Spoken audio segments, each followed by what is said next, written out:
माता सत्यभामा नाराज हो गई।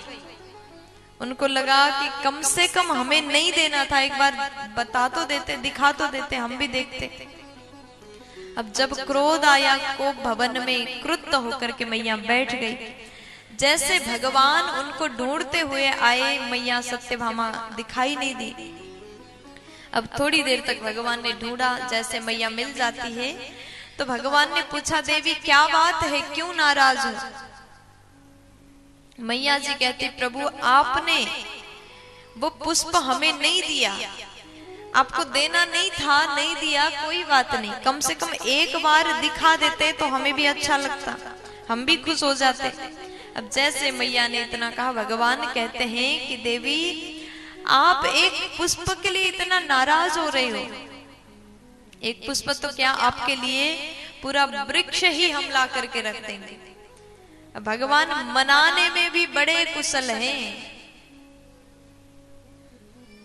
भगवान मनाने में भी बड़े कुशल हैं। लोग कहते हैं ना, भगवान ने 16,108 विवाह कर लिया। भगवान कृष्ण होकर के, भगवान होके ऐसा काम किया, लेकिन भगवान ने 16,108 विवाह किया है, तो सबको बैलेंस बना करके भी रखा है। संपूर्ण रानियां भगवान से अत्यंत प्रसन्न थी।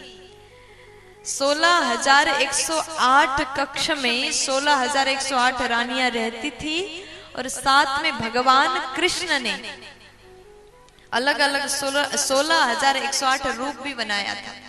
कुछ लोग कहते हैं भगवान ने इतना विवाह किया तो हम 2-4 क्यों नहीं कर सकते हैं, कुछ लोग कहते हैं। लेकिन विवाह करने में कोई दिक्कत नहीं है, सामर्थ्य आपको होना चाहिए। 4 शादी करोगे तो 4 रूप बना करके अलग अलग रहने की सामर्थ्य अगर है तो जरूर कर लीजिए, प्यार से बोलो। और हम शास्त्र पर, भगवान के चरित्र पर उंगली तो उठाते हैं, लेकिन उसके पीछे का कारण, रीजन हम नहीं जानते। भगवान ने 16,108 विवाह किया है, तो इसके पीछे का कारण क्या हो सकता, हमें नहीं पता। इसीलिए जब आप कथा सुनो तो पूर्ण कथा सुनना अति जरूरी है। अब उसके बाद में जैसे भगवान ने कहा, आपके लिए एक पुष्प तो क्या वृक्ष ही ला करके लगा दूंगा आंगन में। मैया बोली, प्रभु चलिए ना, तो देर क्यों कर रहे हैं? गरुड़ जी में बैठ गए, भगवान आगे बैठे, मैया पीछे बैठे। अब वहां से जैसे निकले, पहले भगवान कहते हैं हम वहां जाएंगे, स्वर्ग जाएंगे, लेकिन एक छोटा सा काम है, उसको भी हम करके वहां जाएंगे। मैया बोली, ठीक है, पहले आप अपना काम कर लीजिए, फिर हम स्वर्ग से पुष्प लाएंगे, पारिजात का वृक्ष लाएंगे। तो भौमासुर जो राक्षस था, उसके राज्य में भगवान गए। वो अंदर बैठा हुआ था, संपूर्ण सुरक्षा को तोड़ करके भगवान जैसे भीतर गए। भौमासुर से भगवान ने युद्ध किया, विशाल युद्ध हुआ। भगवान गरुड़ से उतरे नहीं, भौमासुर तीर चला रहा है, भगवान भी अस्त्र चला रहे हैं। युद्ध करते करते करते करते भगवान को कई बार तीर लगा, लेकिन पीछे सत्यभामा बैठी, अभी तक शांति से बैठी। जैसे भौमासुर ने दोबारा बाण चलाया, भगवान तिरछे हुए और वो तीर जाकर के सत्यभामा के हाथ पर चुभा, और जैसे दर्द हुआ, मैया बोली, प्रभु क्या कर रहे हैं, इसको क्यों नहीं मार रहे, जल्दी मारो। तो जैसे सत्यभामा ने मारने के लिए कहा, भगवान ने एक पल में भौमासुर का उद्धार कर दिया। बोलिए भक्तवत्सल भगवान की। अब यहाँ पर राजा परीक्षित कह रहे हैं, भगवान को इतना कष्ट भौमासुर ने दिया, भगवान तीर सहन कर रहे थे, लेकिन जाते ही तुरंत उसका उद्धार क्यों नहीं किया, भगवान ने कष्ट क्यों सहा? तब सुखदेव जी कहते हैं, ये जो भौमासुर है ना, ये जो है धरती से प्रकट हुआ, पृथ्वी से प्रकट हुआ, और माता सत्यभामा धरती माता के अवतार हैं, भूदेवी के अवतार हैं।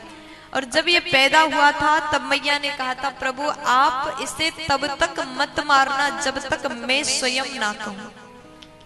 इसलिए आज भगवान ने लीला किया, जब तक सत्यभामा ने नहीं बोला तब तक भगवान ने नहीं मारा। जैसे माता जी ने आदेश दिया तुरंत भगवान ने उसका वध किया। भौमासुर का उद्धार हुआ और यही भौमासुर 16,100 राजकुमारियों को बंदी बना करके रखा हुआ था। इसका इच्छा था कि जब बहुत ज्यादा संख्या में हो जाएं, सबके साथ में विवाह करें। 16,100 राजकुमारी अंतःपुर में कैद करके बंदी बना करके रखा हुआ था। जैसे भगवान ने भौमासुर को मारा, भीतर गए और जैसे भगवान ने राजकुमारियों से कहा कि देवियों आप अब मुक्त हो गए, आप जा सकते हैं, आप अपने घर वापस जा सकते, भौमासुर मर गया।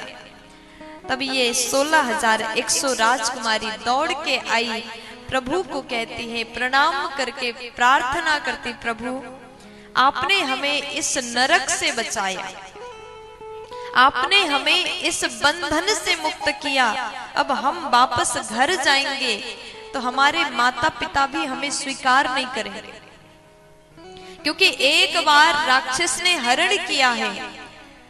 तो वो नारी अगर घर भी जाए तो माता पिता स्वीकारेंगे नहीं। माता पिता भले स्वीकार कर लें, लेकिन समाज उसे गलत नजर से देखता है, कई प्रकार के बातें बनाता है। देखो, नारी का जो चरित्र होता है सदैव पावन होना चाहिए। जो लोग कहने वाले होते हैं किसी को नहीं छोड़ते। समाज की तो आदत है, मनुष्य की आदत है, भले स्वयं कैसे हो लेकिन दूसरों की बुराई करना कभी नहीं छोड़ेंगे। इसलिए सदैव इंसान को बच के रहना चाहिए, इन सब चीजों से सदैव बच के रहना चाहिए। अपना चरित्र का निर्माण स्वयं करना चाहिए, सुंदर चरित्र का पालन करना चाहिए। आज यहाँ पर देवियों ने कहा, प्रभु हम जाएंगे तो समाज हमें स्वीकार नहीं करेगा, कई प्रकार के बातें हमें सुनना पड़ेगा, इसलिए प्रभु आप ही हमें स्वीकार करिए। और हमें विश्वास है आप हमें स्वीकार अवश्य करेंगे। भगवान बोले, ठीक है, अगर आपकी इच्छा है तो मैं आप सभी के साथ में विवाह करूंगा। सबको द्वारिकापुरी भेज दिया और उसके बाद में भगवान स्वर्ग गए। स्वर्ग जाकर के इंद्र से युद्ध करके पारिजात का पेड़ लेके आए और पेड़ को सत्यभामा के आंगन में लगा दिया। उसके बाद में भगवान ने 16,100 राजकुमारियों के साथ में एक साथ विवाह कर लिया। देखो, भगवान कृष्ण चाहते तो उनके पास में बहुत से ऑप्शन थे। द्वारिकापुरी में भगवान तो राजा हैं, कुछ भी कर सकते हैं। भगवान अगर चाहते तो द्वारिकापुरी में 16,100 राजकुमारियों को दासी बना करके भी रख सकते थे, लेकिन भगवान ने ऐसा नहीं किया, क्योंकि उनके साथ में पहले ही अन्याय हो चुका है, राक्षस ने हरण किया है। अगर भगवान दासी बना करके रख देते या फिर उनको स्वीकार नहीं करते तो नारी शक्ति का अपमान हो जाता।